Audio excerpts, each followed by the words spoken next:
हाँ जफीर, अस्सलाम वालेकुम।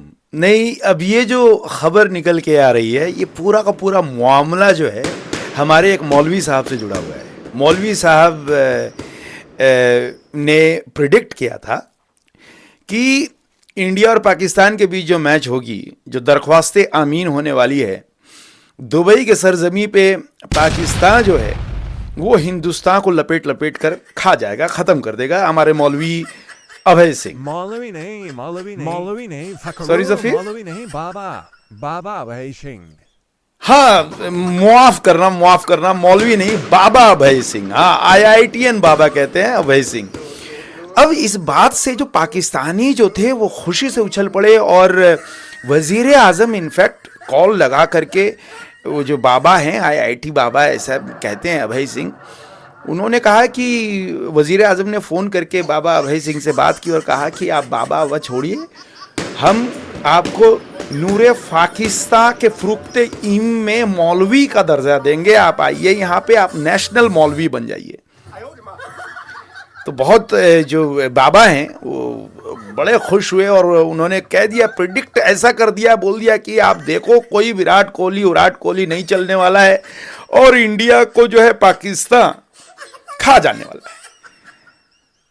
अब प्रिडिक्शन के बाद क्या हुआ ये तो तुम्हें भी मालूम है जफीर, पूरे कौम को मालूम है। उसके बाद से वजीर आजम कई बार फ़ोन ट्राई कर चुके हैं, लेकिन उस अभय सिंह का फ़ोन जो है नहीं लग रहा है, नॉट रीचेबल, नॉट एक्सेसिबल। फिर बाद में एक वीडियो देखा तो वीडियो में वो वही सड़े हुए दांत निपोड़ता वो कह रहा था कि हाँ, उस दिन मेरे को जो गांजा है लोगों ने बहुत ही थर्ड क्लास गांजा पिला दिया था, जिसकी वजह से मुझे प्रिडिक्शन में गड़बड़ी हो गई।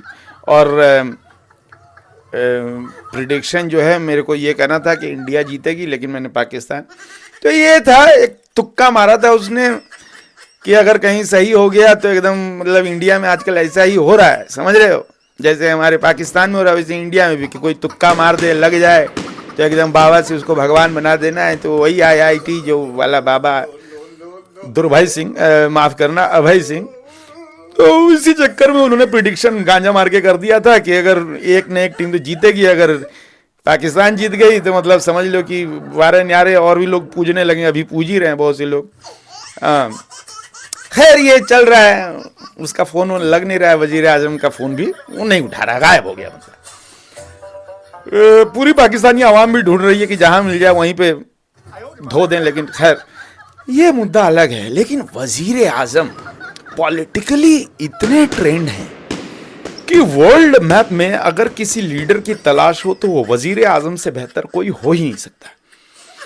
क्रिकेट मैच के सदमे से भी कौम बाहर नहीं निकली है, लेकिन इन्होंने एक रैली कर दी, और रैली करने के पीछे सिर्फ एक ही मुद्दा था कि पूरे कौम को मोटिवेट करना है, और वजीर आजम से बढ़िया मोटिवेशनल स्पीकर कोई हो ही नहीं सकता। हालांकि भाभी जान खफा हैं, बहुत ज़्यादा खफा हैं, क्योंकि मंच पे चढ़े चढ़े उन्होंने ऐसी बात कर दी जिससे कि भाभी जान और खुद मैं भी खफा हूं, क्योंकि वजीर आजम ने थोड़ी औकात से बाहर वाली बात कर दी। कह दिया कि हम हिंदुस्तान को पीछे छोड़ देंगे, हम इंडिया को निस्तो नाबूद कर देंगे, क्रिकेट में तुम पेले गए हो, अभी पेले गए। अरे थोड़ा सा तो धैर्य रखो। लेकिन वही बात है, उम्र हो जाने के बाद आदमी सठिया जाता है। खैर वजीर आजम ने फिर भी लोगों को मोटिवेट करने के लिए, झूठ ही सही लेकिन कहा कि हम पाकिस्तानी इंडिया को अगर हम पीछे नहीं छोड़े, ख़त्म नहीं किया, तो मेरा नाम शाहबाज नहीं, ऐसे वजीर आजम चिल्ला चिल्ला के बोलने लगे। और जितना चिल्ला के कह रहे थे भाभी जान उतनी सिसक के रो रही थी। मैं भाभी जान की आंसुओं को पोंछने में व्यस्त था, इसलिए मैं पूरी बात तो सुन नहीं पाया। लेकिन हाँ, अच्छा, बाद में कहते कहते फिर कहते हैं उनको एहसास हो गया कि ज़्यादा बोल दिया है, तो अब बोल दिया है तो कैसे इसको, पॉलिटिकली इतने करेक्ट हैं वो कि उन्होंने तुरंत बात को चेंज करके क्या कह दिया कि हमें मेहनत करनी पड़ेगी, हम और मेहनत करेंगे, और मेहनत करके हम इंडिया को पीछे छोड़ के पाकिस्तान जाएंगे, मेहनत ही एक रास्ता है। तो सारे पाकिस्तानी वहाँ जितने बैठे हुए थे, एक दो कान में फुसफुसाए, बोले कि अच्छा इसका मतलब ये है कि अभी हम लोग 10-10 घंटा ऑफिस में काम कर रहे हैं, अब वज़ीर आज़म जो है 15-15 घंटा काम करने के लिए कह रहे हैं। समझो, 15-15 घंटा काम करेंगे तब जा कर के जो है, तो एक उसी में से था, कहता कि हम तो ऑलरेडी 15 घंटा काम कर रहे हैं। तो वहीं पे गफरूल, हाँ गफरूल और मोहम्मद, वो कहते हैं कि हाँ तो 15 घंटा करो तो तुम्हारा 20 घंटा हो जाएगा, तभी तो हम इंडिया को पीछे छोड़ पाएंगे। तो 3-4 लोग थे जो अपोज करने लगे कि नहीं नहीं हम जहाँ हैं वहीं ठीक हैं, रहने दो इंडिया को, वहाँ रहने दो भैया, चैन से जीने दो हम लोगों को। क्रिकेट में उधर पेल दिए गए हैं और इधर वजीर आजम अपनी बातों से पेल रहे हैं। तो यही पेल पिलाना चल रहा है, मतलब कि कहीं से भी। और ऑडियंस जो है वो क्रिकेट देखना छोड़ चुकी है, तो मैदान तक कोई पहुंच नहीं रहा है। खुद वजीर आजम घर घर जाके टिकट जो है फ्री में बांटने के लिए अपने कैबिनेट के 4-5 मिनिस्टर को लेके मैं खुद ही पीछे पीछे जा रहा था कि वजीर आजम कितना एफर्ट डाल रहे हैं टिकट बेचने के लिए, लेकिन कोई टिकट लेने को तैयार नहीं है। मामला बस यही है कि बहुत गंभीर प्रॉब्लम जो है वो अभी कौम के सामने मंडरा रही है। वजीर आजम पूरा सीना ठोक के माइक पे उछल उछल के बोले हैं कि हम इंडिया को कैसे पीछे छोड़ेंगे, इनके पास कुछ आइडिया नहीं है, कोई प्लान नहीं है। अब वजीर आजम ने बोल दिया है, कैबिनेट के मिनिस्टर कह रहे हैं कि हाँ जो आप बोल दिए ये बात तो कैसे ये होगा।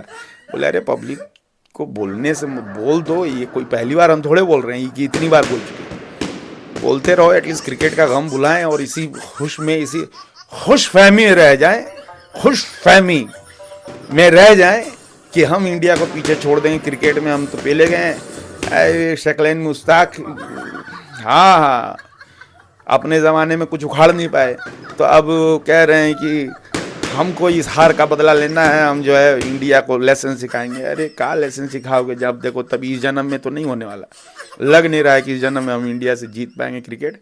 लेकिन हाँ इकोनॉमी में वजीर आजम ने कहा है, कैबिनेट जो है मीटिंग होगी, देखते हैं क्या निकल के आता है। Over to you Safeer, over to you.